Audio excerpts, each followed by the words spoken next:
La motion 412 que nous discutons aujourd'hui revêt une importance capitale pour un Canada qui souhaiterait devenir un leader mondial en matière de développement durable.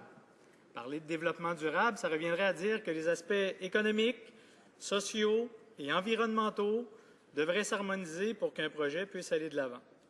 Cela voudrait également dire que les projets supportés par un gouvernement qui irait dans ce sens devraient assurer les mêmes bénéfices pour les générations qui nous suivront que celle à laquelle nous appartenons. J'ai peine à croire que cette façon d'entrevoir le développement puisse émaner d'un gouvernement conservateur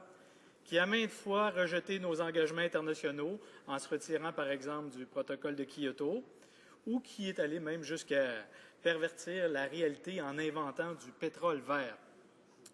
Ainsi, lorsqu'on fait la genèse de cette garantie de prêt que représenterait la participation fédérale dans le projet Muskrat Falls,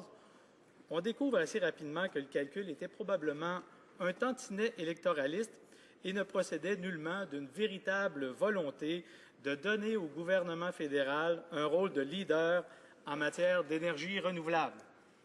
Si tel avait été le cas, nous ne discuterions pas d'une motion,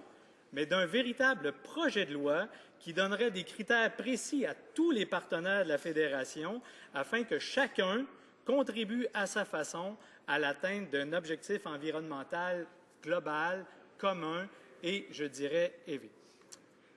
Cependant, ce n'est pas un secret pour personne. Les changements climatiques ne connaissent pas de frontières et nous devons travailler ensemble à mettre en place les mesures qui assureront que la barre des 2 degrés de réchauffement de la température globale ne soit pas franchie. Certains scientifiques nous disent qu'il est pratiquement déjà trop tard, mais j'ose garder une lueur d'optimisme et nous dire que si on travaille ensemble rapidement, on peut y arriver. Au-delà de cette limite des 2 degrés de réchauffement total, il est bien difficile pour les climatologues de proposer des modèles qui nous permettraient de prévoir les impacts de ce réchauffement sur notre mode de vie et sur notre économie. Néanmoins, j'aimerais souligner les aspects intéressants contenus dans cette motion afin de sensibiliser l'ensemble des parlementaires, de mes collègues et de mes concitoyens au travail qu'il nous reste à faire pour entrer de plein pied dans les défis du 21e siècle. Pour le NPD,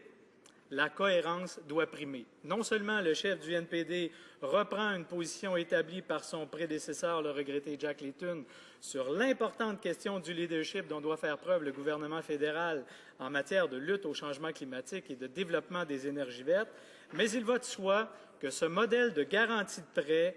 devrait répondre à des critères précis permettant à toutes les provinces et à tous les territoires de soumettre leurs propres demandes.